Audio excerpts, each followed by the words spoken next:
So, Victor, what was your first experience with the MCU? Honestly, I have little knowledge with it. I sometimes check it out, and sometimes it looks like it's going to be, I don't know, killer. But sometimes when I check it out, it just looks kind of, I don't know, meh. But maybe something irony about it. Maybe there's some irony about it that may be kind of fun. You seriously don't? You haven't seen any of them? You haven't seen any of the shows or the movies? No, no. I mean, I'm familiar with it, but You haven't seen any of them, though. right, right. Wow, that's crazy. I still remember mine. It was one of the times I went back to California, and I had no context for anything that happened prior to this. But my uncle took me and my sister to the first Avengers movie. And I Hmm. didn't know anything else. I had never seen Thor. I had never seen this movie. I had never seen Captain America. I had never seen Hulk. I had never seen any of it. This was the first thing.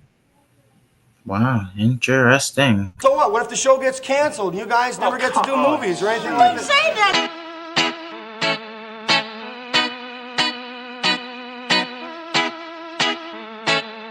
Yes, bitch! There she is! They should let children out of school to see this movie. They should show it in school. Boy, that escalated quickly. I disagree. I am Iron Man. There's gonna be consequences and repercussions. You're gonna have to rock a thong with this. Oh, no, I don't wear thongs. I have a very fussy taint. Oh, behave.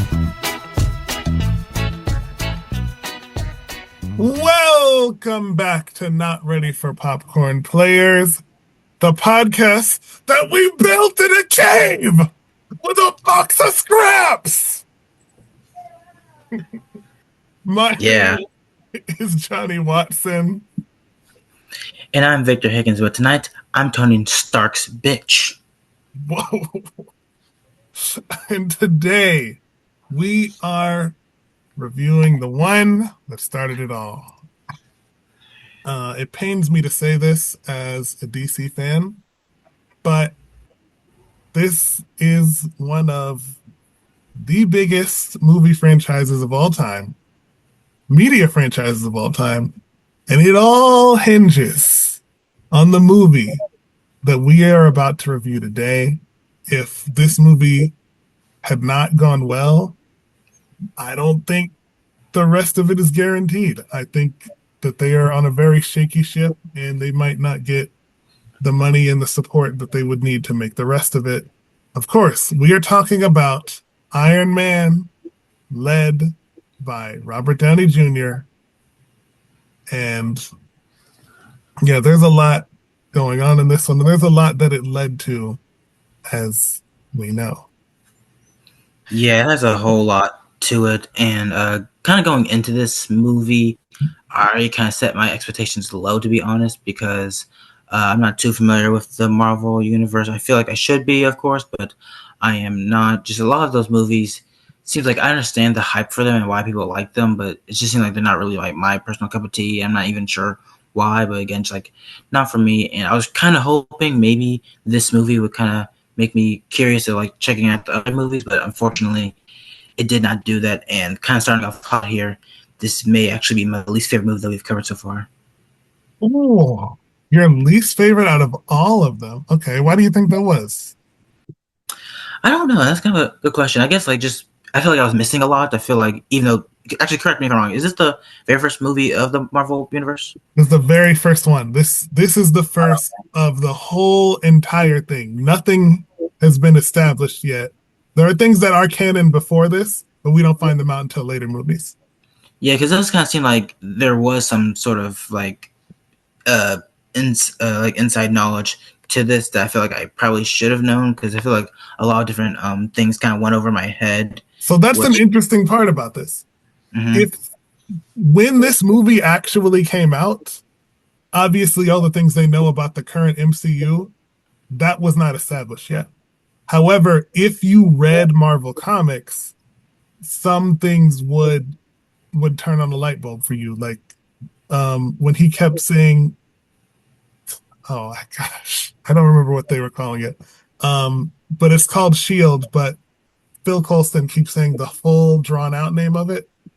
So anyone that knows the comics would already know that that's Shield, but you'd have to like already know that. Shield is the Strategic Homeland Intervention Enforcement and Logistics Division. Mm-hmm. Yeah, a situation like that. So yeah, you went into it the way that most people would have seen it in 2008. So Right. I think that's a good way to look at it. Mm-hmm. But yeah, there is going into this also having had, oh my gosh, 18 years of the MCU being in existence does paint things a little bit differently if you've seen some of the other stuff though. Mm-hmm. Yeah, and maybe as we'll talk about, maybe I might understand a little bit more because obviously you have a lot more knowledge of the MCU than I do. But I know all the comics and stuff because, like I said, I know DC, I know Marvel, I know Star Wars, I know all this stuff really. Yeah. Yeah.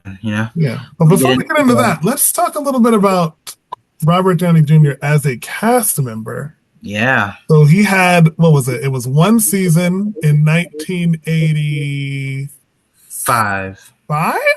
85, yep. Season So 11. that's the big season 11 one. The one where they had a bunch of established people already, right? Right, you had Anthony Michael Hall, the youngest cast member of all time at 17 years old. He already appeared in, I think The Breakfast Club was already around, but I'm not entirely sure. I've been around before. And you also had Randy Quaid, who I believe just like 12 years before season 11, he's already nominated for a freaking Oscar, which is like, wow.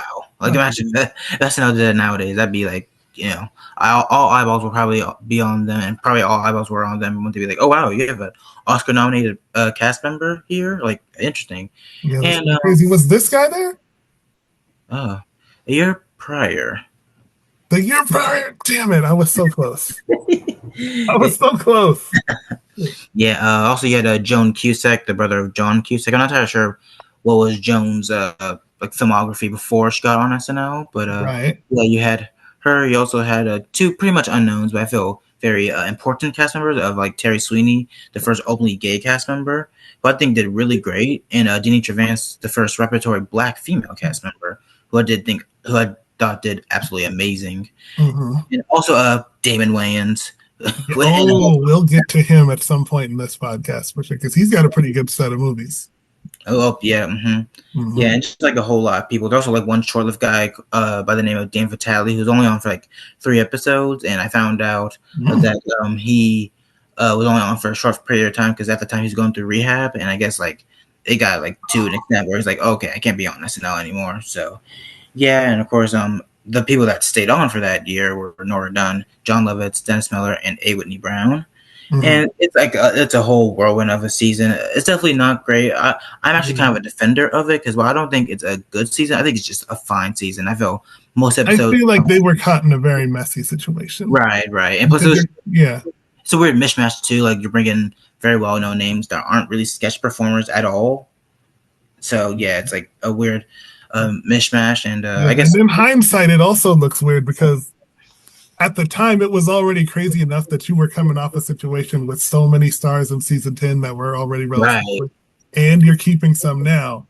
And then looking back because of what happens in season 12, where you get like 3 or 4 of the greatest cast members of all time. And it's like, wow, this must have really stunk before them. And it's like, well, it didn't necessarily stink before them. But when you add someone the power of Dana Carvey and Phil Hartman and Jan Hooks, it's like, oh, it's going to look hard to compare it to what it was before that. Yeah, like 84 to 87 was probably like the weirdest 3 years of SNL ever. But yeah, it's a whole lot. And I guess, well, you can't explain it, but like how familiar are you with like the sketches and episodes of season 11, Johnny? Oh my gosh. Was this the one with it was directed by there was a oh my gosh, what was it? There was an episode with a world famous director. Yes, I'm familiar with some of that. Mm-hmm. Yeah, I don't know too much about it. A little context for that. That was like I believe like at that time NBC was already aware of like how bad season 11 was, so they kind of had that be like, oh, we're probably gonna get canceled, so why don't we end big by having Francis Ford Coppola kind of direct our episode? And it's a really fun episode, a top 50 episode of the show, and very very fun, and it's like a lot to it, and also I feel like Robert Downey Jr. Kind of like really didn't do a whole lot during his time, just kind of there, just bringing in the young crowd that he and his alcohol did. And I feel like probably the best thing he did during his one season on the show it's like one sketch, I'm not sure if you're familiar with, called Suitcase Boy that he did. Suitcase Boy, I'll have to look into it. I believe he also talks about it on the Tonight Show. It's basically literally he's just a guy in a suitcase giving a monologue, and it's like so ridiculous that it makes me kind of giggle every time I check it out. And also it features John Cusack in that, but yeah. Yeah, and it's interesting because was this season 20 or 25? He was brought back as one of the 5. It was like a alumni hosting. That was season 22. It was season 20? 22. Season 22. So yeah, it was something like that. And he was, even though he only had 1 year, they still thought him significant enough to do that. You know? Right. Yeah. And it kind of actually have this one time only hosting the show, which I feel is very surprising. Though I will be surprised if they try to bring him back, but maybe something just. I think they've probably asked, but again, if you know that he's led a very, very complicated life at different points in his career. So maybe they asked and he said no, or they asked and he was too busy. That's very possible, you know? Yeah. But a whole lot to Robert Downey Jr. on Saturday Night Live. Yeah, and a lot. I don't know if we want to get into this, but his off-camera stuff is really wild. I mean, really wild. You have the thing where he was intoxicated and woke up in some kid's bed. You have the thing where he walked out of the interview because the guy was asking too many questions about his childhood and his father and stuff, and it was just too traumatic for him. You understand why he couldn't take it. And I remember still in his Oscar speech, the first thing he says is, I said something like, I want to thank my horrible childhood. And that's the first thing he says in his Oscar speech. It's like, this guy has lived an incomparable life for many reasons, good and bad. But I think it mostly ended up good as he cleaned it up. Kind of starting with this movie. It's kind of a whirlwind of an actor. Yeah, and why don't we get into who our cast is of this bananas of a film. So we have, of course, Robert Downey Jr. as Tony Stark / Iron Man. We have we have Terrence Howard here as James Rhodey Rhodes. Yeah. I was only ever familiar with Terrence from Empire, so this was and I had no idea he was even in this. So it was a very nice surprise to see him in this. But this is a real complicated one because he's in this. This is the only one he's in. He gets recast. He's never James Rhodes again in the rest of the MCU. Every other one, it's Don Cheadle, because I think he had like a financial falling out with the movie or something like that. Yeah. Oh wow, interesting. Wow. Yeah, but I miss it when I see him. You know. Yeah, for sure. We also have Jeff Bridges as Obadiah Stane, and also Jeff Bridges has hosted the show, and yeah, he's there. And also, I believe like the sequel to this, they didn't have Robert host, but I believe for the sequel they had both Jeff and Gwyneth, who I'm going to introduce in a second, host in promotion of that movie. So interesting. Okay. Another the show does a lot where they'll have like two actors or from the same movie or show. At least not in a while. I can't really think of the last time. Because I want to. At first, I thought Euphoria with Jacob Elordi and Sydney Sweeney both hosting in season 4 and 9, but I think both of them were promoting different things, not Euphoria specifically. I think Sydney Sweeney was promoting a movie for that. Yeah, Anyone But You. Yeah. And I'm not sure what Jacob was promoting at the time, but I know it wasn't Euphoria. Wait, how close was that to Saltburn? I think he was. I actually think it was that. Saltburn. Yeah. Okay. But it's funny they had both the Euphoria stars hosted that season, but it wasn't for Euphoria. Yeah, and somehow they still never had Zendaya host. Right. Yeah. We also have Gwyneth Paltrow a three-timer of SNL as Virginia Pepper Potts. And then we have two names that I'm not super familiar with, so you gotta help me out here. Leslie Bibb as Christine Everhart. How familiar are you with her? I've heard a lot about Leslie Bibb. I don't think I've seen her in a lot of stuff, but she's kind of a big deal. Is she? Wait a minute. Is she? If I have this right, I want to say Leslie Bibb is married to Judd Apatow. Is that? No, it's Sam Rockwell, who she's a partner with. She's not married to. Oh no! I think you're thinking of Leslie Mann. Leslie Mann. That's who I'm. Yes. Yes. Yes. Yeah. And then the other name is Sean Tobe as Ho Yinsen. Are you familiar with him outside of this? Wait, who was he playing? Ho Yinsen, the captain of. I'm not familiar with them. I was wondering at this movie, like, oh man, did any of these actors playing the Afghans make it anywhere? I would hope they did. Yeah, hopefully. But yeah, that's pretty much the main cast at all. We got a bunch of other people showing up, but yeah, that's the main cast of the bunch there. Okay, but yeah, I think they all, pretty good stuff. I think the writing of this movie is what really made it a thing and how formulaic and world building it was, which is also why I want to see why you weren't feeling it, because maybe it's, I don't know. Yeah, it might be just how the movie is set up as superheroes movies go, or it may actually be more complicated than that. Yeah, like it really shocked me in not the best way possible, but again, we'll talk about it, and we'll who knows, maybe I get a different perspective given that you liked it, and hopefully I do. So yeah. So you want to get into it? Again, I got the description. So you ready? You have the script? The description, the synopsis. Playboy and genius Tony Stark has inherited the defense contractor Stark Industries from his father, the legendary Howard Stark. Which, by the way, when they kind of were introducing that, I first thought, like, was this supposed to be kind of like a shadow of like Robert's real life? Because I don't think he would agree to it with that. Yeah, maybe not. Because obviously, his dad was a famous director, I believe. So yeah, but he famously did not like how any of that was going. Like I think it was a combination of him being in his dad's shadow, but also all the things that come with being, a Nepo kind of thing. Yeah, and I wonder, because actually I forgot to mention that, like when he was credited on SNL, he's credited as Robert Downey, no Jr. at all. So I wonder if that kind of made him upset or not. I don't know. He might have done it on purpose. I don't know. Yeah, probably did that just to get more people thinking like we have the director here. And the cast. Man, wow, that's quite a move, but okay. Yeah, and Tony was brilliant from the beginning and built in his first circuit board when he was just 4 years old. His first engine at the age of 6, graduated from MIT at 17. Howard died in a car accident soon thereafter.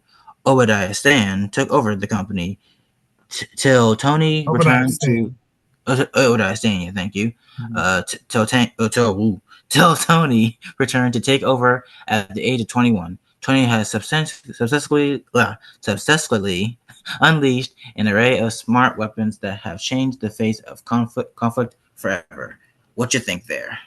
Okay, so it's a couple of things. Obviously, we start kind of quiet, and then the big, loud, blasting thing. He's trying to be. He's like endlessly charming, Mm-hmm. And I was very surprised, like how like laid back he was, which I did get like a good chuckle out, especially once he's like talking to one, I believe, was it my Marine? What are those called? Where he was with in the car?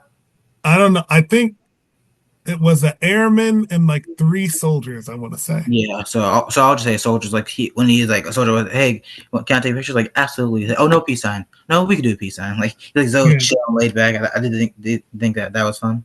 Yeah, I think it's interesting. You also see the difference in status. How he's just got a beer in his hand. Yeah, and the rest of them are just actually having to do active stuff.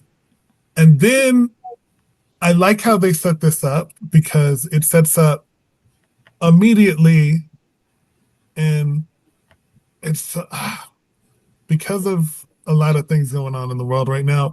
It was very present in my mind, like war and bombs and stuff and leaving stuff in countries that we're never actually going to see the violence of, but a bunch of people over there are, and the people that profit from it. It is like it's such a punch in the face for him to face the consequences of his own selling of weapons and stuff so directly. Like that's his shrapnel that he approved to be built into that bomb in his chest for the rest of his life. And it's like it's just so much going on for him to get to for that to hit him immediately. But then on the other side, as you're saying, you get to see him work hard, play hard. He's endlessly charming and flirting with all these girls and doing all these things and going to all these big banquets and parties.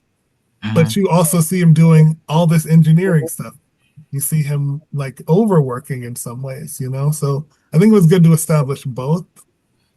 But, you know, I think it was a little bit slow, but it was also punchy, like I'm right in the face so hard. Yeah, and I did generally appreciate that's how it kind of started, just like kind of like a chill conversation, and bam, to kind of hit you with like the hook of the movie of like this explosion and like when like the bomb exploded very near him, and then he'll lead into his iron chest. I did sort of dig that, but I feel like there could have been like a stronger way to open it, but I'm not entirely sure how. But like how this did open, I'm not mad at all. And I did also I did like the very first like real thing we get out of the movie of like the song like being in a hand again his name. Like what's that song called? I always dig that song every time I hear it. Yeah. This was a very rock and roll movie. Like, yeah. speaking of songs, he also you'd have to be like deeply into Gnosis. He has some of his animated show theme in the movie but that's like way back from the 60s. You'd have to like know a bunch of stuff to know that one. But yeah. Let me see. But yeah, he's just endlessly charming. And what was it? Oh yeah. You also see him, and this is because it goes, what was it, 3 days before he's blown up, right? I didn't take note of that, but I believe so, yeah. Yeah. You also see him at first trying to justify selling all these weapons and like, well, if we don't give everyone the harshest weapons in the world, then there's going to be a bunch of chaos and everyone's going to kill each other. And then once he gets over there, the whole thing flips because he's like, oh no, this isn't even what's going on over there. We're the reason people are killing each other in the first place. Yeah, and I also like right after again what we're talking about like them introducing him at the awards. G's like not there at all, and they have to get Obadiah to come out. And I really like one of the few things I did like comedically about this movie, like the first of quite a number of like, oh, this happening, then instant cut to this. They appreciate that. That was the first case here, where after I believe he's like one problem with Tony that he's always working, and then bam, cut to him at the casino. Yes. So I did find that very funny. Which is messy because he is often working, but he also was playing. He works hard, he plays hard. He might have been working had he said that at a different time, but at another different time, he might have been doing exactly what he was doing at the casino. Yeah, exactly. And then I guess we can now move to the second part of this. Journalist Christine Everhart confronts Tony in Vegas and presents evidence that his company is selling weapons to terrorists and are being used to subjugate native defenseless populations across the globe. Tony has sex with Christine. Pepper Potts is Tony. Oh no, Tony has sex with Christine, and then Pepper Potts is Tony's personal assistant. Harold Happy Hogan is Stark's bodyguard, and chauffeur Jarvis is Stark's personal AI system. Which anytime I see AI in something that isn't 2020s, I get a little like, wow, it's been around for this long. Wow, it's been around longer than that. wow. Yeah. So what do you think of that whole thing? Like I said, he's trying to justify what he's doing.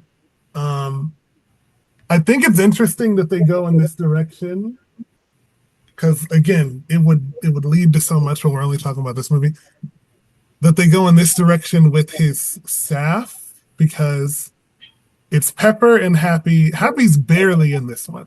He's directing the film, so I understand a little bit of why. But I don't even think he has a line, really.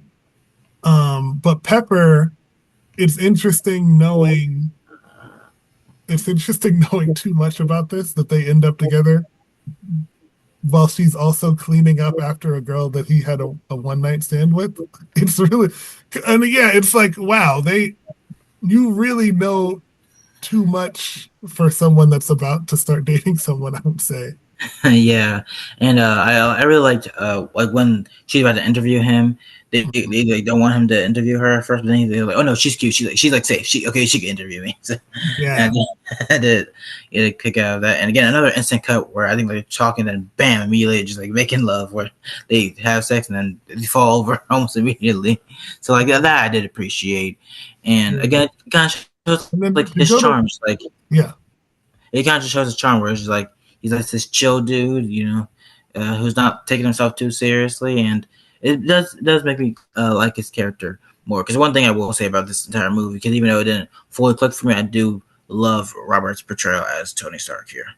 yes, yes. And another thing, like you were saying with the AI of it all, this was an interesting choice to go with this, and I think, yeah, and I think it fits his charming thing, like you were saying, because it goes from him being such a charming, like such a person, such a personality person, to this thing that in the comics was a actual butler, to what is now a robot. Like, Jarvis isn't even a seen thing in this movie. So using it as an AI really does take it to a different thing. Well, it also modernizes it to an extent, but yeah, and it also makes it, like, I guess, sort of omniscient. Like, it knows everything in a way that, had that been a character like played by a person fully, it wouldn't be able to do that. Agreed. Yeah, it just shows like a lot to his character, and I feel like a lot of the characters in this movie, which Okay. I think is like a pretty decent thing. Also, like the third kind of funny cut here of like, I believe it's hold on, let me find out his name. I believe it's like James and Tony are at the in the Oh yes, that's another thing. I really like how this starts to establish their friendship, because you would think that someone in the position like James would be such a serious, stringent military man. And it's like, nah, he's kind of a fun guy too, and goes along with Tony, and they kind of have a nice little back and forth. yeah, and then immediate cut I really liked, where it's like, oh, I don't want to drink, then bam, drink, and then stripper happening all over. It makes me laugh, and yeah, that's kind of all I have to say. So, Raiders. Oh, one more thing to add to their friendship. The first, as we'll find out, the first of the many nicknames that Iron Man gives to people is when he calls James Sour Patch. Yeah, Which is such a Stark thing to say. it is. It is. Yeah. Okay, and then Tony is in war torn from Afghanistan with his friend and military liaison, Lieutenant Colonel James Rhodes, to demonstrate the new Jericho missile. Rhodes and Tony are very good friends, as mentioned earlier. The Jericho missile incorporates the new repulsor technology and can deliver explosive payloads to multiple targets with a single missile over a relative large combat area. And I like while he's giving the PSA to the soldiers, like after like the bomb explodes, it blows everyone's hat off, which I feel like probably wasn't meant to be a joke, but I did get tickle out of that. It's interesting how it makes this huge explosion and blows all the stuff away. It only blows him like one step forward. Right. Yeah. It's just that cool where it's like, oh, that's just the win to me, baby. Yes. Yes. And it's shown that he clearly like worked on that stuff himself. And it makes me wonder, do you think, because listen, their competence has gone like way down as we've exposed a lot of stuff in the last few years. But do you think the tech bros and engineer bros at the top of all these companies now could actually tangibly work on their stuff themselves, or you don't think so? What do you think? I say maybe, because I feel it kind of is like a money thing where they'll like Yeah. have a bunch of these things and probably put it together. So I could see them making it coming it for together for sure. Okay, because I know Bill Gates is still involved in like some of the coding and fixing at Microsoft. Like that's his position now, and someone else is the head of it because he didn't want to be anymore. But I don't know if everybody else could do that. Like I don't think like Elon Musk could build a Tesla or even like one piece of it because I'm like it's so hard to say these days because tech bros have changed so much. Like a 2008 tech bro, when you didn't know that much because we didn't have as much social media, it's like this guy is the smartest person in the world. Of course, they could do all of this. They could build an iPhone in 10 minutes and stuff like that. Whereas now we know so much and how they're all sticky and grimy, and a lot of people don't like them. And it's like we think of them as frauds now. It's really the infrastructure of how we view that has changed so much. Yeah, I feel Elon Musk would definitely try to do something like that though. Yeah, but now back in 2008, we'd be like, yeah. of course you can do that. Whereas now we're like, you're a dumbass. You probably couldn't even if you tried. Yeah, and then We're like you can't even make ice, Elon Musk. Get your ass out of here. yeah, and then Stark is critically wounded in an ambush where he notices that terrorists have access to weapons manufactured by his own company, and it is imprisoned in a cave by the terrorist group, the Ten Rings, an electromagnetic powered by a heavy car battery built by a fellow captive, Jensen, keeps the shrapnel that wounded Stark from reaching his heart and killing him. Ten Rings leader Raza offers Stark freedom in exchange for building a Jericho missile for the group, but Tony and Jensen agree Raza will not keep his word. Jensen tells Tony that his weapons in the hands of terrorists and his legacy to the world. And it was like when that like whole next scene happened, that was big old like wow that happened. And I did get a little like ew seeing like the note, seeing the string pull off his nose. It was like very extensive too. I was like, oh wow. Yeah, there's a lot. There's so much going on in this point to the point where I think, yeah, first of all, there's only 2 prisoners here. And it's like, that's weird for a full terrorist organization. And second, there's so much going on here when you talk about, first of all, he already knew this guy. So they've been bumping elbows before, but because he meets so many people in this party lifestyle, he wouldn't even know this guy. And it's a lot to say. Did we get to the part where they ask him to build something yet, or no? He's still in prison. We're almost there, but not there yet. Okay, but yeah, it's so crazy, all of this stuff that's going on, and you would think that they would monitor him more. Yeah, I guess they would let him fix him up and cook for him because they didn't need him to die, as we find out later in this movie.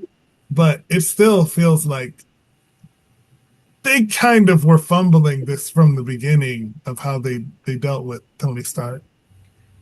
and I felt like this was kind of one of the first things where I was kind of confused by, because like, why exactly were they doing this? But then I kind of realized like, I understand why. But also like, who is like this guy that he's like talking with, this kind of like now he's teaming up with? Am I supposed to know who he is? And then like, who are these guys? Especially since for like the most part, after like a very extended scene with them, they just kind of disappear. So like, what was really the point of like that whole thing happening? But I guess like they kind of lead to him eventually transforming into Iron Man. So like it sort of makes sense, but then I kind of go back and forth between like, was it really like a major part that needed to be in there, or was it? But like, I think it's an important part because you have to show him getting captured and the stakes of his capture. But I don't know. I guess they could have cut this down. I think they needed to have it in there for sure. yeah, I think they could have cut it down though. I feel like this definitely didn't need to be like a solid like 20-ish minutes at best. This could have been like a very brief like 8-minute scene and then just move on to the next thing. But I feel it was definitely unnecessarily long, which did kind of hurt it for me a bit. I think another thing is they wanted to establish they wanted the audience to have feelings about this. They wanted you to feel that he got revived. So he felt like he had a new reason to live, at least on life. He wanted to feel why this doctor was important. And you get that. I suppose it could have been shorter, though. I don't know. Yeah, and just like I do like the like sequence of like the two of them again like teaming together to try to like build something. I did like that, but I feel like the in between parts where like they're introducing each other, I felt just Yeah, I think the dialogue is what it was. The dialogue of all of this could have been cut down, but again, they were trying to make you feel. So I guess that's really why they kept all that in, you know? Yeah, and I suppose that, but like I feel like it just needed more for me. Okay.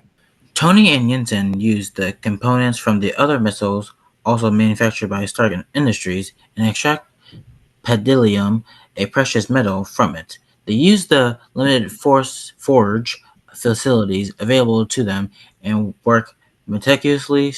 Stark and Yinsen secretly built a powerful electric generator called an arc reactor. Tony had a large arc reactor back home powering his factory, and he has built a miniaturized version of it to power Stark electromagnetic instead of the bulky battery, and then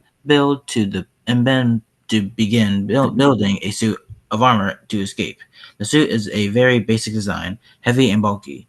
It has rudimentary weapons, a flamethrower, and a rocket thruster, and at the base to launch to occupy into flight. With the arc reactor, it can be powered for about 15 minutes. So he's building a weapon here that could kill someone. Yeah. Could kill someone is putting it lightly. So first of all, they were told to build the Jericho missile that opens up and fires a bunch of little missiles, and then they didn't. And it's like, also, I just realized that the big quote from this movie, it's not completely true. Tony Stark built this in a cave with some of his own materials. Yeah. They just had limited It's not a lot. Yeah, but they still had some of their own materials that they sold them. Mm-hmm. It was interesting. So yeah, they build all of that. At one point, what was it? They were going to put a hot poker or something in. I don't remember. What would you call that? I don't even know. They were going to put one in his mouth to torture him because, as I was saying, they did not do a very good job. It should have never gotten to this point. It should have never gotten to the point where they got into this. Also, all his charm went out the window in a life or death situation. He's not trying to like gas them up or like talk to them. He's like, yes, no, okay, we'll do what we do. Hold a secret. Yeah. But he now becomes like a nervous version of himself, which he's not nervous, but he's definitely like way more serious. Yeah, and like not as like chill as he was in the first start of this. Not at all. But like I was saying, it should have never gotten to this point. They obviously weren't watching them close enough if they let them build most of the suit enough to even get something that maybe could attack people. It's like, dude, y'all are ass at this, like terribly. Like you have all these screens and all these cameras and all these people watching 24/7, and you let them build not one but two flamethrowers. You let them build a whole nothing close to what they were supposed to be doing. Yeah, and just like shows like just a new side of this that I kind of find a bit intriguing, but again wanted more. But I was surprised to find again like this was the plot of the movie. Like people were trying to go after him because of something, and it seemed like they tried to go after him to a larger extent here. And just like I really appreciated uh the just like relationships between everyone. Did kind of show a little character growth between Tony, which I did like, and I think a lot of his character growth is right here. for sure. And just we have, if you thought there was a bunch of explosions for the beginning of the movie, you haven't seen nothing yet here. Oh yeah. Speaking of that scene, like I said, 4th of July over here. oh yeah, big time, because they set a bomb to the door first of all, and then he's taking a bunch of bullets. You know how much I love a flamethrower. I love that he burned all his own weapons.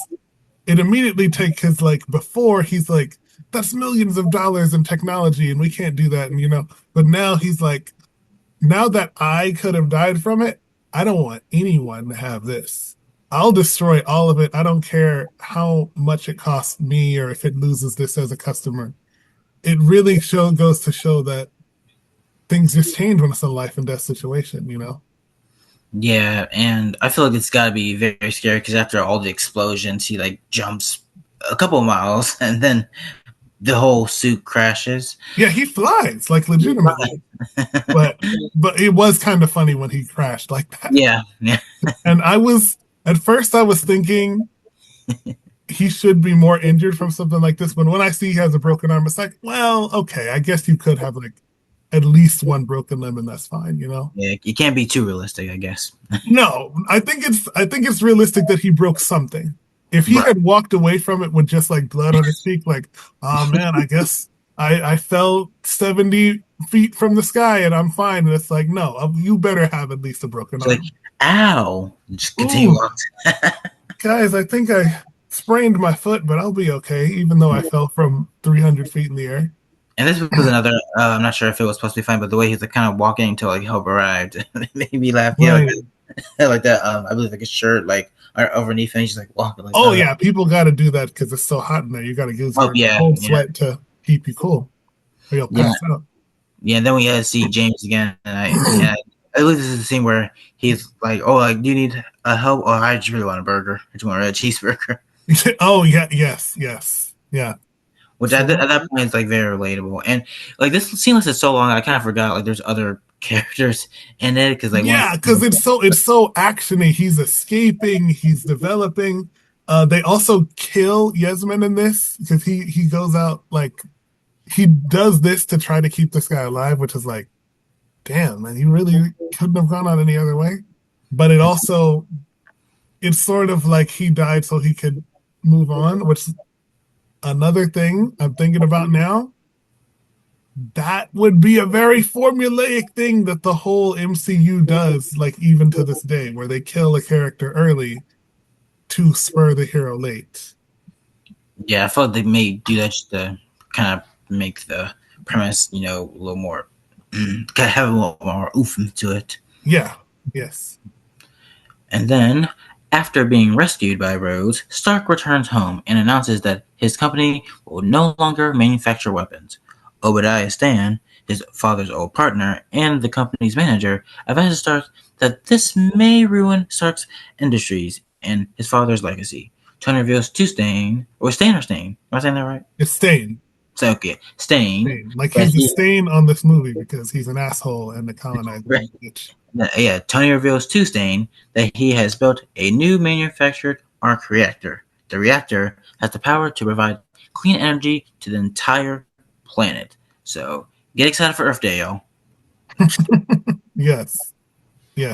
So yeah, things immediately cause a lot of tension because, and this is where there's so much like corporate billionaire stuff that we think about now that we might not have thought about in 2008, or some people were thinking about it, but obviously not as many because everything wasn't so exposed.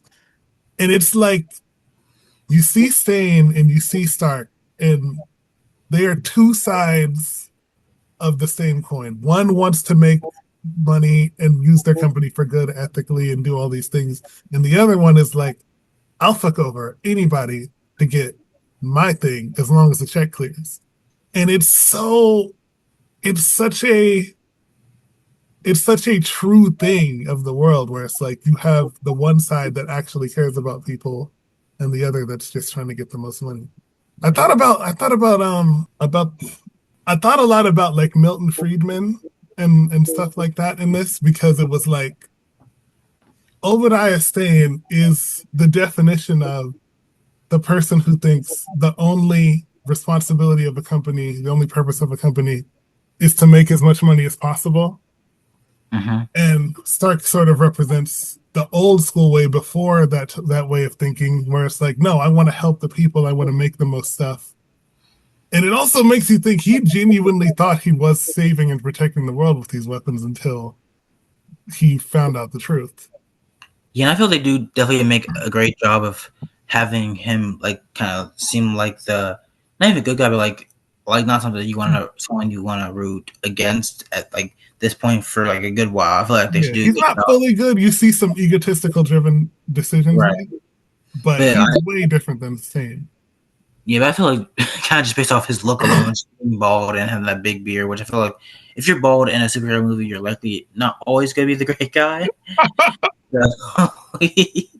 Wow. I'll have to look out for that next time I see Bill Burr in a superhero movie. Yeah. It's all going But I kind of like knew, just like kind of was looking at like Jeff Bridges' character, like he kind of seems fishy, and I'm unfortunate that I was right. Yeah, you were so right. Like I said, it feels like it just represents so much that's like wrong with not even the world now, like history and like all sorts of stuff. Yeah. He's kind of like no nonsense in a way, which it gives you such a this side or that side. Right. Which I feel in a way is kind of political. Yes, that's what I'm saying. It's so true of the world that it just shows, because there's people in like corporate spaces that are like that are like, kill them all if the check clears. Yeah.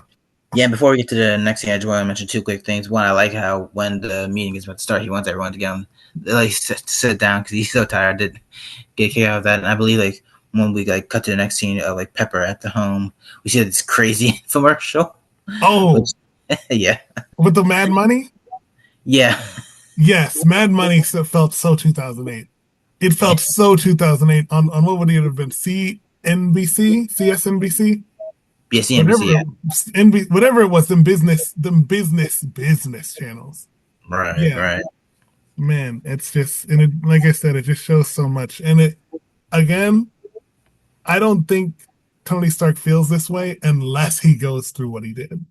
And that's why we don't have that much as more, because everyone is so separated from the consequences of what their company is or is not doing for the world.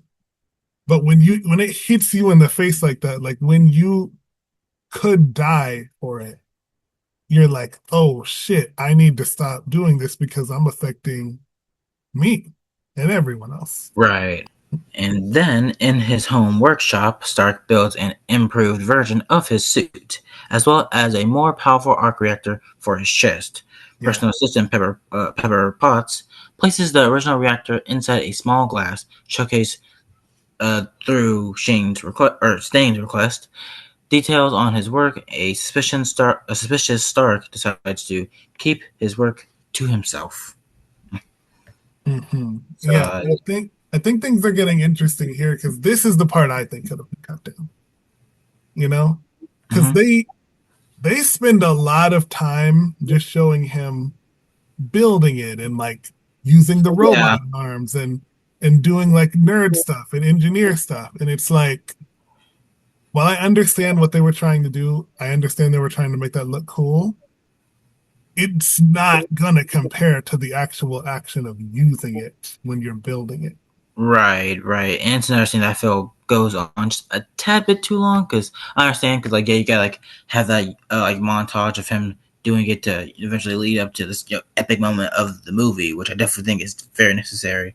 But again, just like a wee bit too long, or especially since it's kind of like just like, oh, cut to him building this part, cut to him building this part, and this part, and this part, and this part, where it's like we don't need to see like that like 3 or 4 times. We only see like 12 Yeah. scenes. Plus, we did already see him build an Right. Iron Man suit.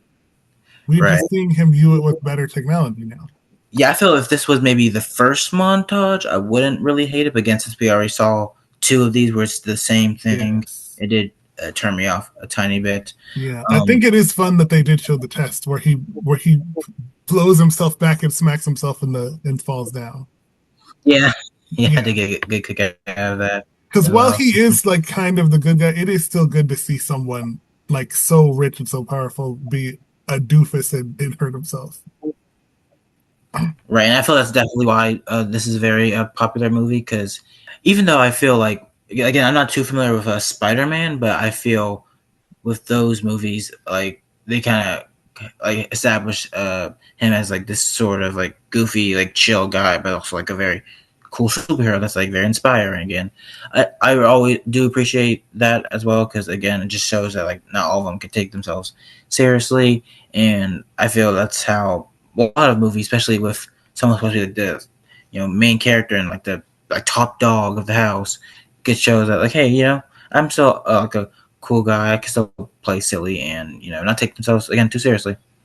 Yes, because I think other movies might have, if this was like a more like if like Rambo did that, I think they might have done that differently. But because this is a superhero movie, they're trying to make it a little silly and more fun. They're like, okay, he won't be too pissed off about it. Yeah, I was a bit. When I think about this too, you got to remember that this is supposed to be, even though there is a lot of gratuitous violence because this is America, they were trying to make this accessible to all ages. So if he would have gotten mad about that, they're like, well, we can't have that in there because it would have scared too many children, Agreed. And also, I was not thrown off, but it was kind of funny to see he's kind of making, I guess, like a vlog of this. But I feel like it could have been funnier if that was like kind of like a thing they covered the rest of the movie, but it was only for like this scene, which I was a little disappointed by. When you say that, that makes me think, and this would have taken all the air out of the movie. It would have made it a complete stupid looking thing. But if the monologue, if the little montage had been just all bloopers of him hurting himself, that would have worked very well, but not in this movie. Yeah, it's just him flying through windows. That's him blowing his arm off and shit like that. Yeah, I feel like this is definitely more of like a pure comedy movie. That's something like that would definitely be incorporated in this. Yeah, sure. Like if Dumb and Dumber had the Iron Man thing and took a vlog of it. Yeah. And at Stark's first public appearance after his return, reporter Christine Everhart informs him that Stark Industries weapons, including Jericho, were recently delivered to the Ten Rings and are being used to attack Yenten's home village. Stark also learns that Stan is trying to replace him as head of the company. Enraged, Stark dons his new armor and flies to Afghanistan, where he saves Yensen's village and delivers a devastating blow to the Ten Rings.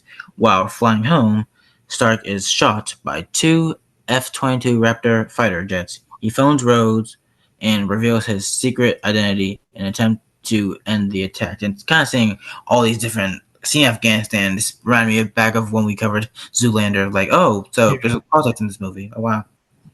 There is so much to talk about in these, I think, 3 scenes. Yeah. Like, oh, man. Okay, so... First of all, he's told a lot of people would go and confront the person about this, about like, hey, you sold this to behind back. What the hell's wrong with you? But when you are equipped in the ways that Iron Man is, he doesn't even go to talk to anybody about this. He immediately goes over there. Like it's like if you saw something on the news and then immediately went to do it. Like if you saw a 4 shot in a bank robbery, and instead of like, oh my gosh, I hope they're okay, you go to the bank robbery and you beat up all the robbers or you kill all the robbers. It's like, that's such a, you find out how reactionary and impulsive he is, which usually backfires more for a character when they do that like that, but not for him. But what did you think of that part? Because there's still a lot we got to break down with this one. Yeah. I think the point you made is like very fascinating. I think it also kind of shows the type of like person he is. Like he's like a very extroverted guy that he's like willing to do that, like not take the chances, and he's willing to sacrifice any consequences going on. And I believe like also throughout this scene they kind of like get like a sort of like red carpet thing. For the like party, and shout out Stan Lee.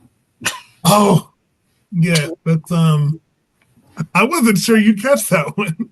Yeah. But yeah, the thing about Stan Lee in all the movies, in all the Marvel movies before he dies, he always does this as a cameo. Oh wow. For years and years. Like you can catch this way back in some of those 90s ones. Like I think with everyone from X-Men, the first X-Men, all the way until he died, he's in all of them as a little cameo, and sometimes he has speaking part. Oh, I love that. It's like a very fun running gag that I'm sure a lot of MCU fans always appreciated anytime they watched the movie and see him. Yeah, it's a pretty fun part of it. I wish he had cameoed in Daredevil, or did he? He might have cameoed in Daredevil season 1.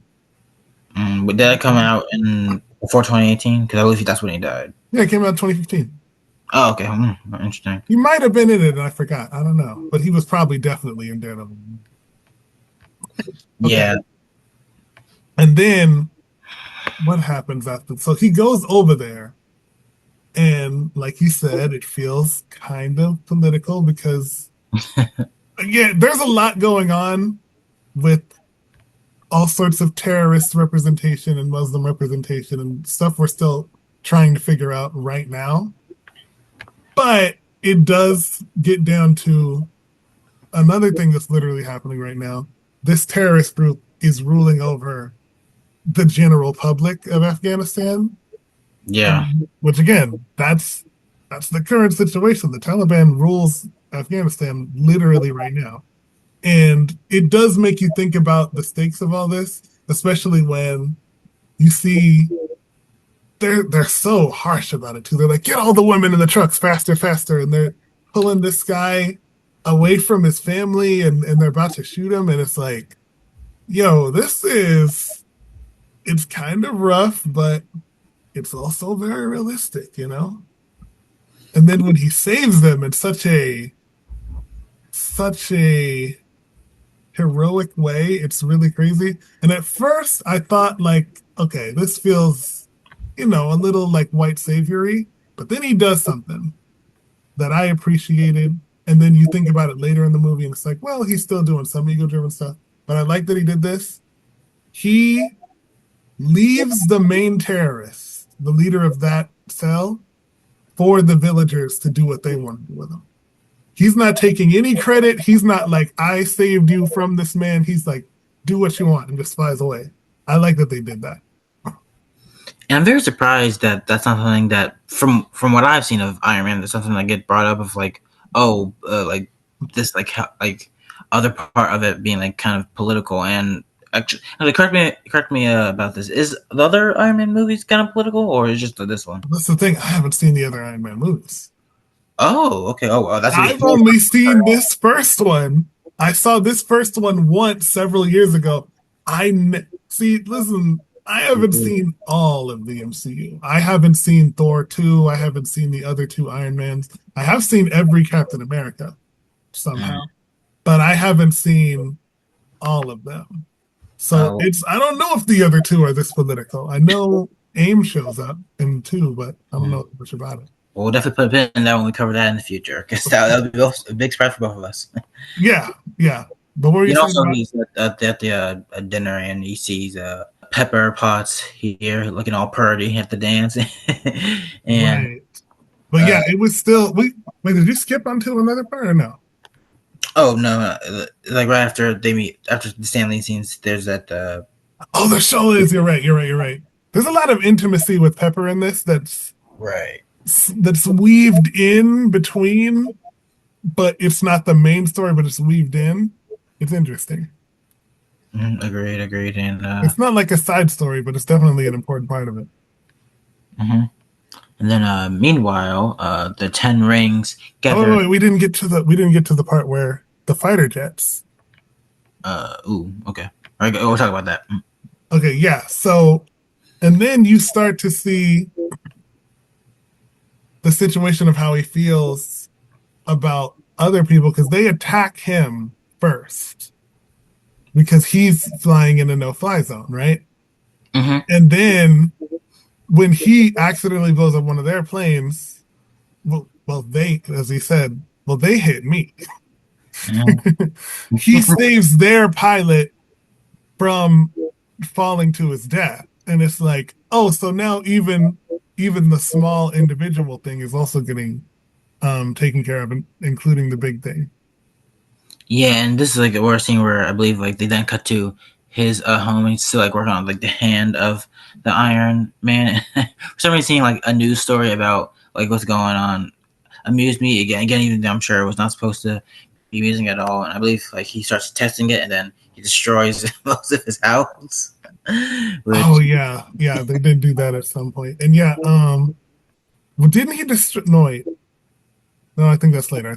Yeah, but yeah, there's just so much going on at this point and everything.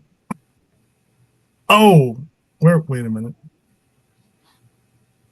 There was also some point before this when Pepper was lifting the wire out of his heart. Oh yeah, and she was like, it's like Mr. Stark, I don't think I'm qualified for this. And then she immediately was not qualified for this. Like she heard she rips it out, and she wasn't supposed to take the whole thing out. Yeah. It's really interesting how she knew. But again, that creates another intimate moment with it. They have a lot of intimate moments in this thing that some are relatable, but some are also like, I don't know if this could happen anywhere else. Yeah, it has subtle romantic moments in here, which I mean, I'm a soft guy, so when I do see it, I'm like, oh, so yeah, they're subtle. Yeah, it's interesting. Mm-hmm.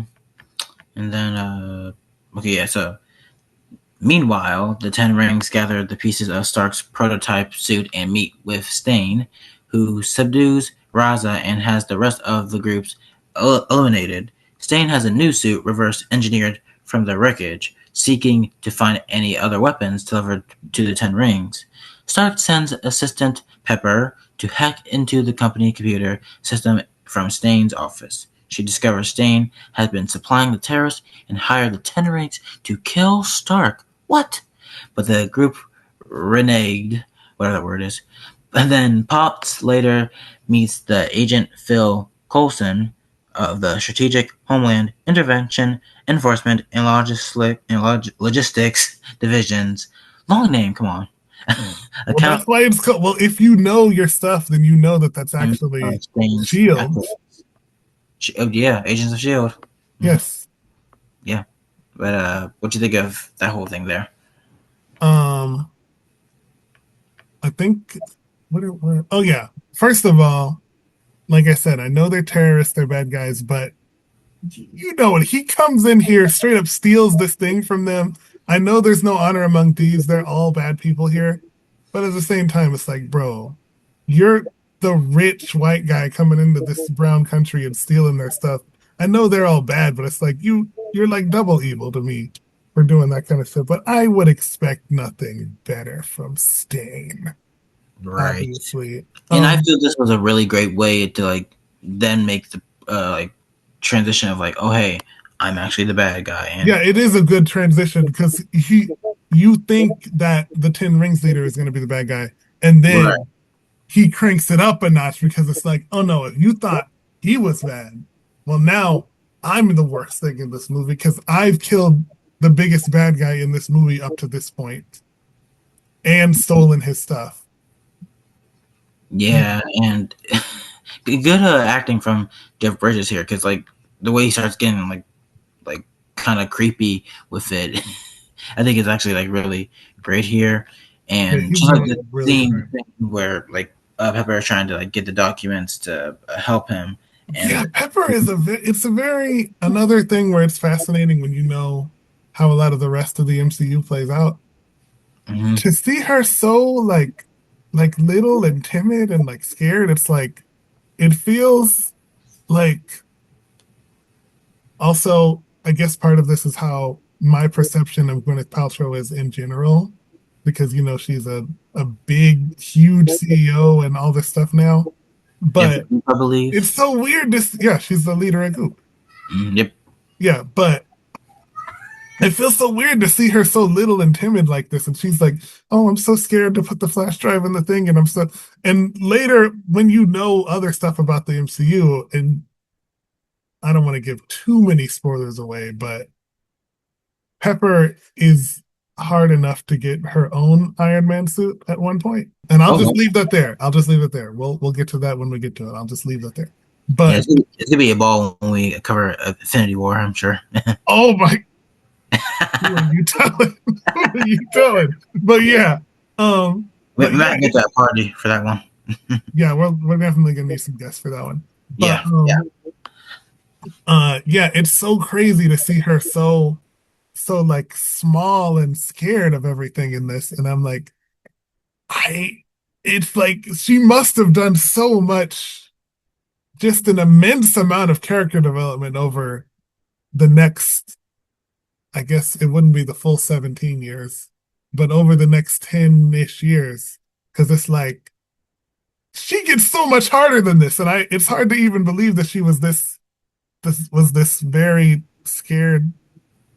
Also, because I'm watching Daredevil season 5 right now, and yeah, I call it season 5 because I unlike some people never believed the first 3 seasons weren't in the MCU, but that's a completely different conversation. Ooh. It's really interesting to see that she is so scared as the support female character of the male hero in this, when I know that from season 1, Karen was never any of this. Karen shoots someone in season 1.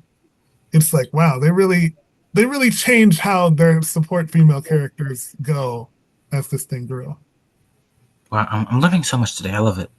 Yes, and then and then one more thing I was gonna say.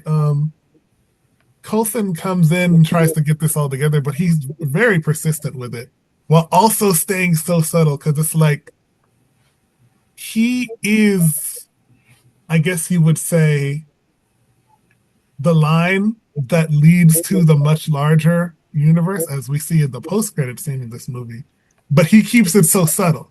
He's not saying we're S.H.I.E.L.D. and we have all these weapons and all these airships and all these things. So, hey, we're S.H.I.E.L.D. and could you help us out a little bit? We're just trying to get this under thing. And it's like, we don't even know how much extremely larger his whole situation is. He's only slightly alluding to it throughout. Right, and then that's a great transition to go to our next part, saying the scientists cannot duplicate Stark's arc reactor, so Stain ambushes Stark at home using a sonic device to paralyze him and take his arc reactor. Oh, by the way, we didn't even talk about Stark's, big home, very expensive home, which it makes sense. Very expensive home with his own engineering lab, and he can build this whole thing in this huge, I'd imagine, what of them, 15, 20 car garage. Yeah. And it has a whole engineering system to trick out all kinds of technology and all the tools and all the soldering guns and all that shit. For sure. Yeah. Then left to die, Stark manages to crawl to his lab and plug in his original reactor. Scott and several S.H.I.E.L.D. agents attempt to arrest Stain, but he dons his suit and attacks them. Stark fights Stain, but is overmatched without his new reactor to run his suit at full capacity. Stark lures Stain atop the Stark Industries building and instructs Potts to overload the large arc reactor there. This unleashes a massive electrical surge that knocks Stain unconscious, causing him and his armor to fall into the exploding reactor, killing him. Which is like, wow. Stain scientists cannot duplicate Stark's arc reactor, so Stain ambushes Stark at home, using a sonic device to paralyze him and take his arc reactor. Left to die, Stark manages to crawl to his lab and plug his original reactor. So this is where we get the famous line, Tony Stark built this in a cave with a box of scraps. Which, by the way, Pop, I heard something from possible future cast member Mel Mitchell, where it's a very inspiring quote, where they can't do what you do. Tony Stark built this in a cave with a box of scraps. They can't do what you do, like you can't do what he did. In that way, I like it. It's an inspiring quote when you think of it from the other direction, even though this is such a memeable quote. You know what I mean? And then he comes in there having found out that they found out that he stole it from Pepper's, which he downloaded the files off of Stane's computer. Right. So he goes up in there and surprises the hell out of Tony. And you would think he would figure this out. Like you would hear him, or there would be cameras, or one of his mini AI or robot arms would figure this out. No, he just got right at, I guess if nobody knows Stain is bad, it doesn't it would make sense that someone from the company is coming to talk to the owner of the company. And is it where the famous Jarvis alcohol meme is from? After he gets after he makes him unconscious, kind of makes him not able to talk. Is that where that's from? It might be. What are you referencing? The Jarvis alcohol scene. I see that a lot on Instagram, so I'm not entirely sure if you know what I'm talking about. But I don't think I do.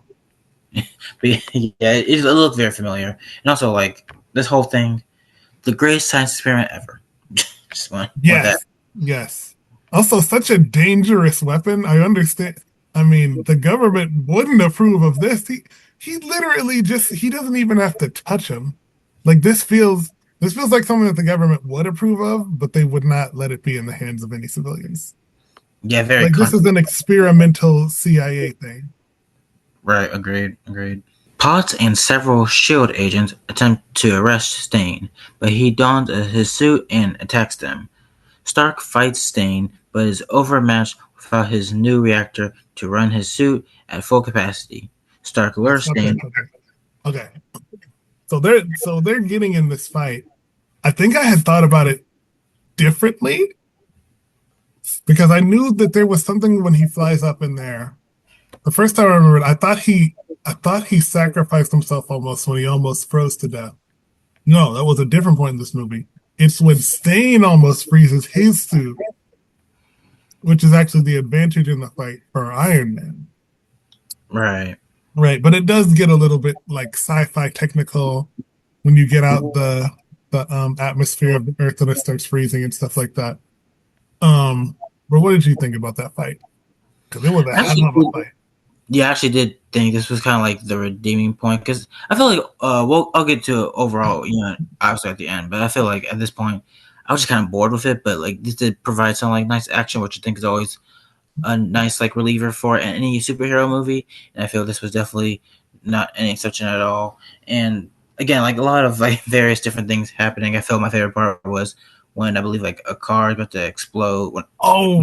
Them, and he's holding it together, but he almost falls, but he manages to still get together. When he's about to beat Iron Man up with the car, with the woman and her kids inside, and then Iron Man stops him and then puts the car down. Yeah, and I believe also when Stain goes into the building to kind of wreck it apart, and we see Potts as well in there. I got an unintentional laugh, probably because at this point I was kind of looking for something at Stain chasing Potts, and just the way she was running, I got unintentional. Yeah, no, I thought about that too. How the hell did she get out of there that fast? Yeah. She must have been hauling ass. She did not run nearly fast enough to get away from all of them. And on top of that, she's running in heels. I mean, obviously we don't know personally, but from the way that women describe running in heels, she must have been hauling ass by heel standards. It's what? I don't know how she got out there that quickly.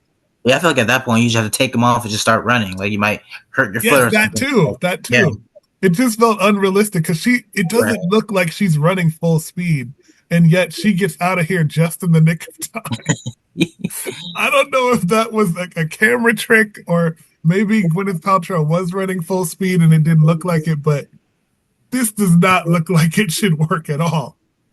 Yeah, if anything, I blame Stain for that because he probably I blame Stain for that. Yeah. Oh my gosh. Yeah, because I didn't want to make it seem like I'm like trying to be mean there. It's just like I was trying to look for anything at that point in the movie, and that was something that I wanted worth noting for. I didn't know that Pepper was Quicksilver. Yeah, you want me to continue for the? Yeah, keep going. Keep going to the end of to when they defeat him. Okay. Stark lures Stain atop the Stark Industries building and instruct plots to overload the large arc reactor there. This unleashes a massive electrical surge that knocks Stain unconscious, knocks Stain unconscious, causing him and his armor to fall into the exploding reactor, killing him. Just like, wow. Yeah, you'll find that out a lot in the MCU where it's like you would think that these people get defeated like with an ass whooping and get arrested. No, a lot of these villains, the next time you're gonna see them is in hell. But yeah, it's interesting because a lot of people talk about the female representation in these movies, and like I was saying, they make Pepper so scared and so stuff, but technically she is, although it's under the instruction of Iron Man, she is technically the one to defeat the villain in this movie. Because she's the one that presses the button. Right. Yep. Yeah. And I think about it in the same way I think about what was her name? With Brie Larson? Is it that one? No, not that one. In Blade. In Blade, Dr. Karen, played by Nabushi Wright, when she basically saves Blade 3 times, and it's like, oh, you couldn't have actually done this movie without the female character. You know, it's just something to think about. Yeah. But even though they're not like starring in it, you know. But yeah. And also with the big fight scene, I did like, we saw this at the beginning of the movie, we see a lot more with the fight scene of like the cuts to like his face. That I think that's overused in general in the MCU. Because they do that a lot where they have to cut to the face of him, and you'll see it once we get into the Avengers movie. I do kind of wonder like why they do that. Is that like, are you trying to like? I think they're trying to make it look cool and high tech, but to me, it feels like it's taking away from the action. It's like he's fighting these people, he's shooting these at some point lasers and bullets and missiles and stuff. And then we cut to this thing that looks like a dork in a tech thing, and I'm like, we don't have to do that. They should still do it some, but I think they should at least cut it down to half of those. Yeah, I'm perfectly fine with it, but that's definitely a very reasonable complaint to have. And yeah, but they do defeat him with such a high tech thing, and yeah, you're right. They kill him, and it's rough. But I do also kind of wonder, where the hell did he land? Did he land on someone, or how did this work? It's something happened. He's Iron Man. Yeah, I'm saying where did Stain land? Right. Yeah. The next day, the press has dubbed the armored hero Iron Man. Agent Coulson gives Stark a cover story to explain the events of the night and Stain's death. RIP, not. At a press conference, Stark begins giving the cover story, but then announces that he is Iron Man, prompting the reporters to ask more questions. And this was like a fine ending here. I think it did kind of come together very well, but not a whole lot to say here. But what about you? So this is interesting because I do think it is a bit ego-driven, because up to this point, he has taken credit for nothing. He is, and someone with the personality of Tony Stark and the wealth and all this, he wants to take credit for this. I think it would have been more noble if he didn't. However, it is more comics accurate that he comes out and tells everyone he's Iron Man. It's more also he's the one that can do this because most superheroes can't do this because they can't protect their family, their people that they care about. Because if you have a secret identity, supervillains will come after you if they find it out. He was able to come out with it, but as watching this for the second time, it did make me think it is a little ego driven. Like, you don't need to tell all these people that you did all these things, but you do because you are kind of an ego driven person, you know? I also think it's very subtle. Yeah. But I felt a lot for this movie. Like, so many things are subtle in this. Yeah, there's a lot of things that are subtle. Well, two things that are subtle at this ending. First of all, how Pepper ends up with him. Like I don't know if it's right or wrong, but he kind of talks her into being with him. And she just like kind of reluctantly agrees. Well, maybe not reluctantly. She does have some pushback, but she pretty much agrees. And it's like, I don't know if she would feel like it was that easy. Especially given the status in the workplace and the corporate reputation and all that, for someone in her position anyways. But also, S.H.I.E.L.D. is very subtle in this. S.H.I.E.L.D. takes care of this whole thing, sweeps it all under the rug, makes sure that he doesn't have to answer for all of these things, and he is just set up as a normal superhero, instead of things getting a lot messier. Because in the comics, things get messier for superheroes all the time. Like, I remember, I want to say in Spider-Man #1, he is, like, actively wanted by the police for what he did. And this is Spider-Man we're talking about. Like, in the first is, I think, Amazing Spider-Man #1, he's wanted by the police. And it's like, no, it never gets this cleanly tied off unless S.H.I.E.L.D. is involved.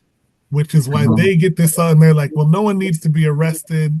No one's going to investigate all the superhero technology. The government's not going to be like, we need to come and take all of this from you, because S.H.I.E.L.D. pretty much wraps it up in a little bow. And then the last thing in this movie, because again, this establishes so much. This establishes the art of the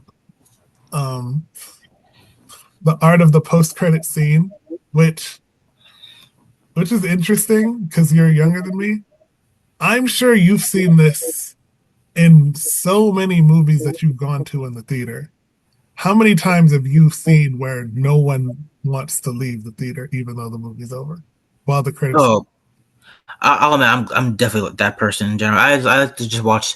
I'll watch even when I'm watching just a movie in general, even at home. I just watch until the very second it's over, even the credits. Yes, just I think a lot of people are like you and do that. Yeah, because of what the MCU establishes. Because they do so many post-credit scenes, there are people that will never trust the credits to be the end of the movie. Yeah, let me actually say this real quick. So in the post-credit scene, S.H.I.E.L.D. director Nick Fury visits us at home and noting that Iron Man is not the only superhero in the world. Excuse me?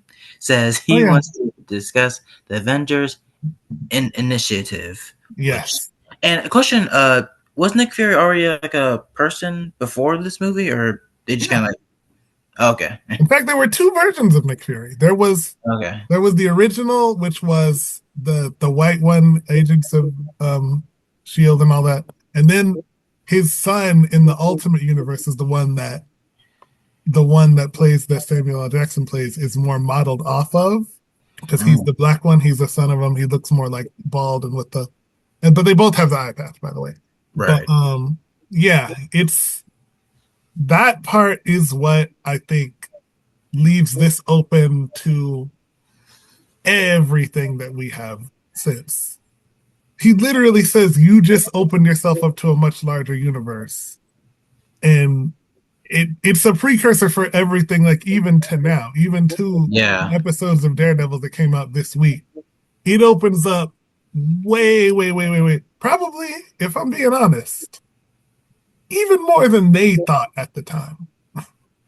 Like, I'm sure they thought they could get a few different sequels off of a few different franchises. I don't think they thought it would be this big. Oh yeah, for sure. And I It's thought this definitely like led the way to.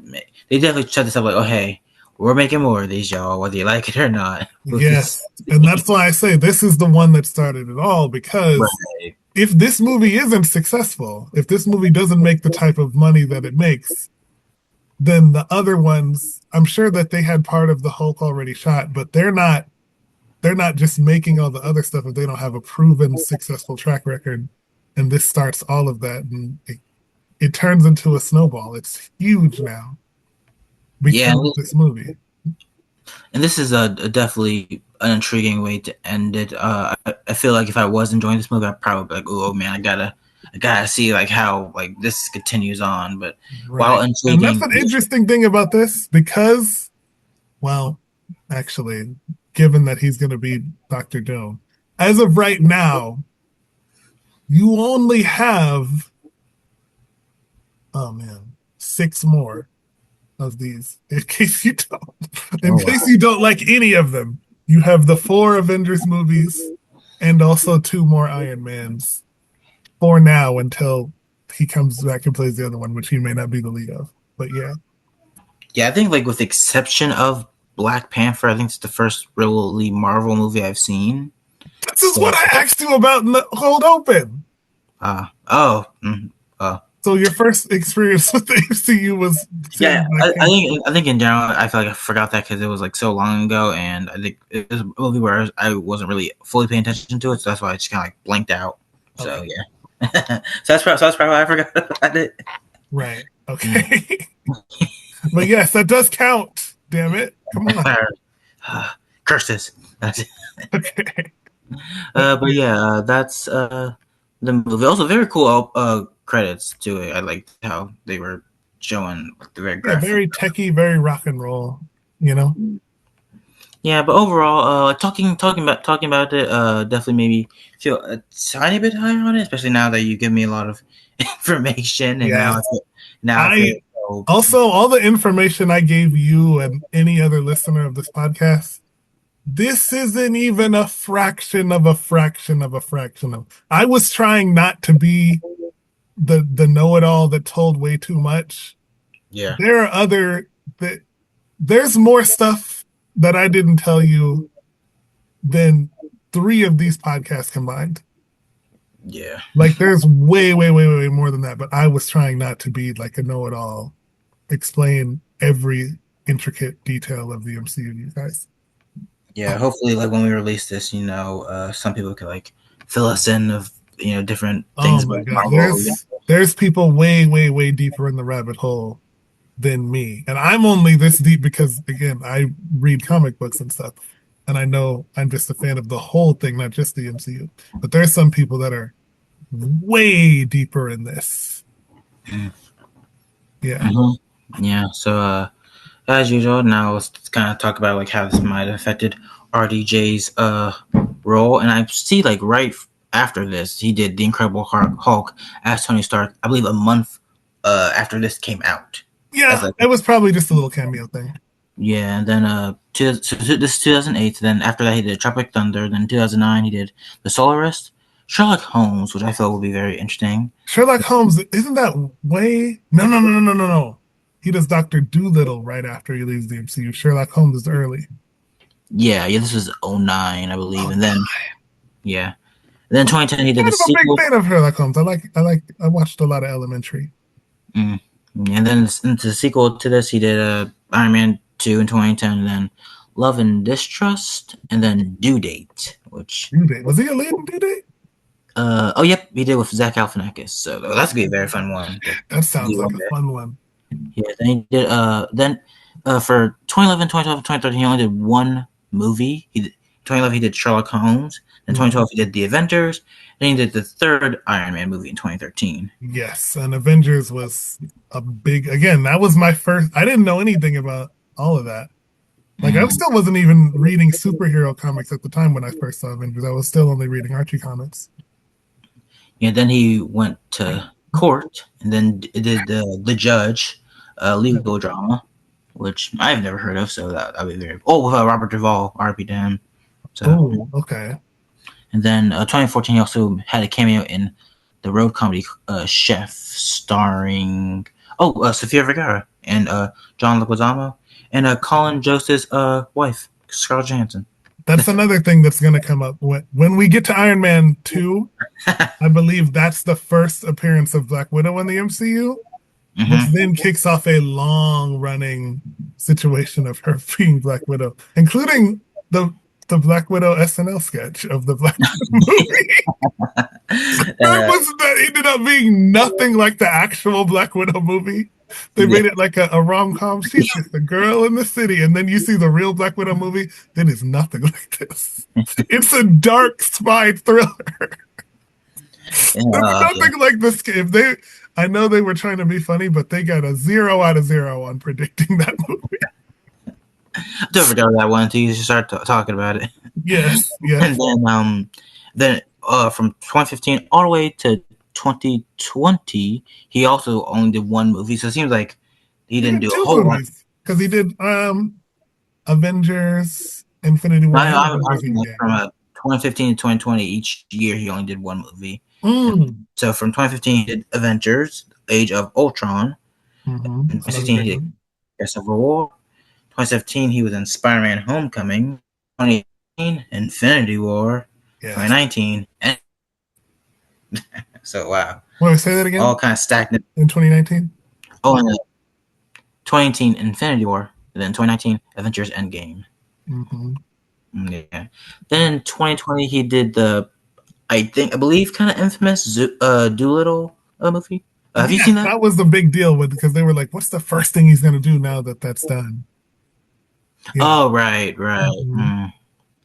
And he was in a documentary in 2022 as himself, talking about his father. Then I completely forgot he was a part of the 2023 famous Oppenheimer. So that's the one he won the Oscar for.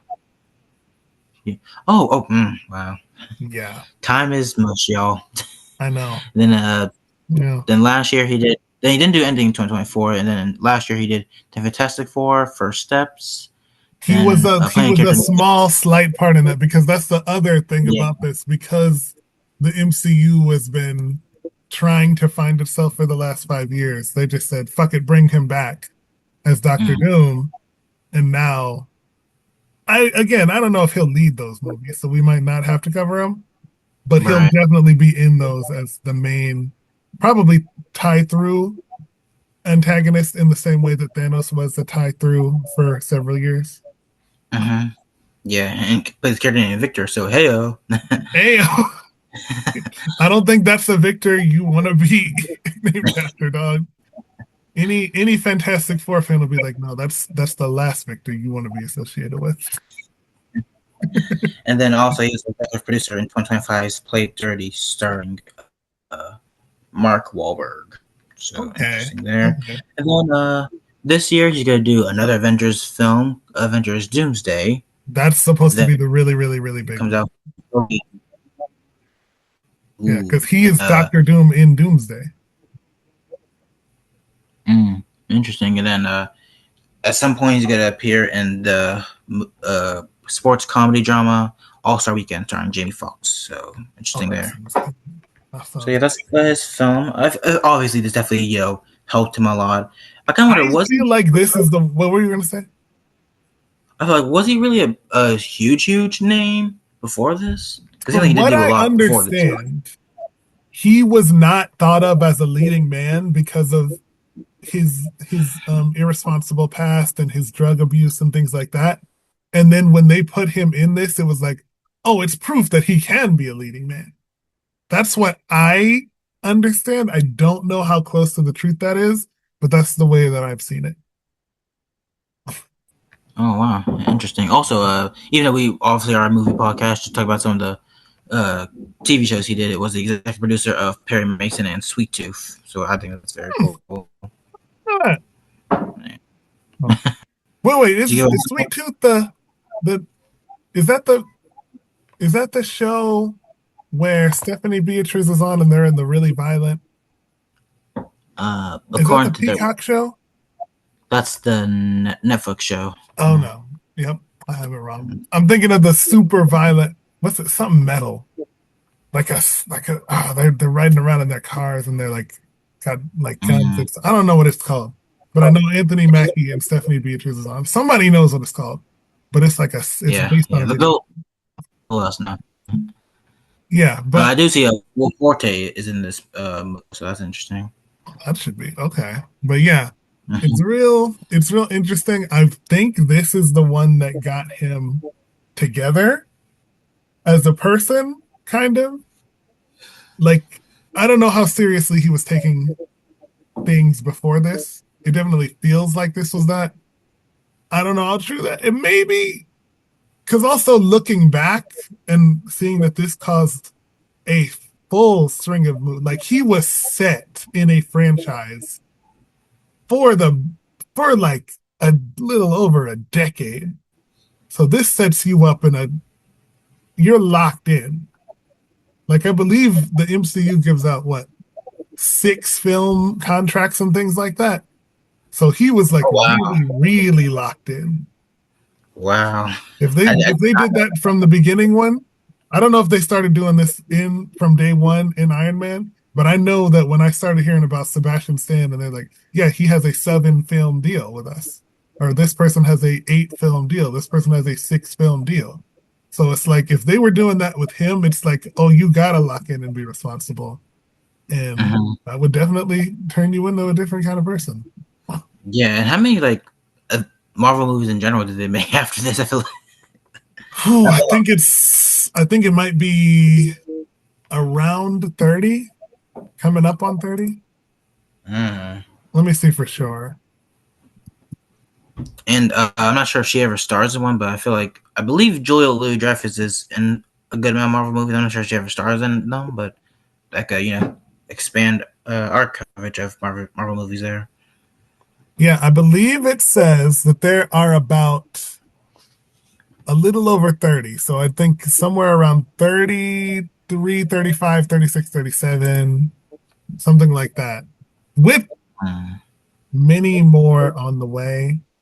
It doesn't seem like that they, again, as a DC fan, I hate to say this, they might Star Wars this thing.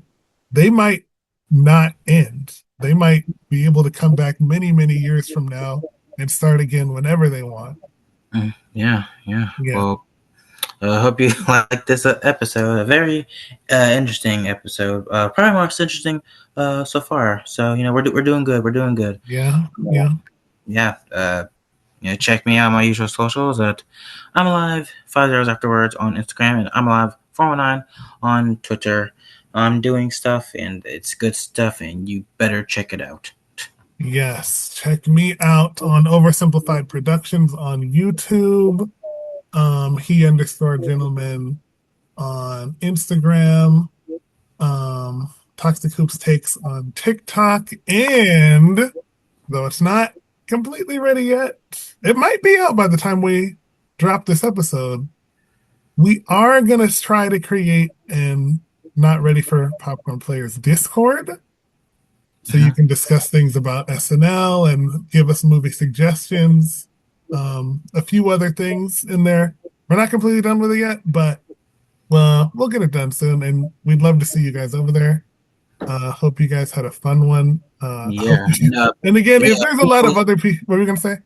I was just saying, please let us know how we're doing. If we're doing great, let us know. If we're doing bad, be nice and let us know. Because, we want all sorts of criticism because that's the only way we could get better is if you let us know. Because we don't know who. Because we think we're perfectionists here. So if we're not, you got to let us know. Yeah. And one last thing for anyone that's not, there may have been a lot of people that really had to trudge through this because of superhero fatigue and stuff like that. Yeah. We appreciate you if you got to this point. Because I know this kind of thing isn't for everybody. It wasn't even for Victor to an extent, like you said. But I know some people want to get all the way through, and we appreciate you guys trying to listen to every episode like that. So thank you, and we'll see you guys soon at another episode of Not Ready for Popcorn Players. Have a good one.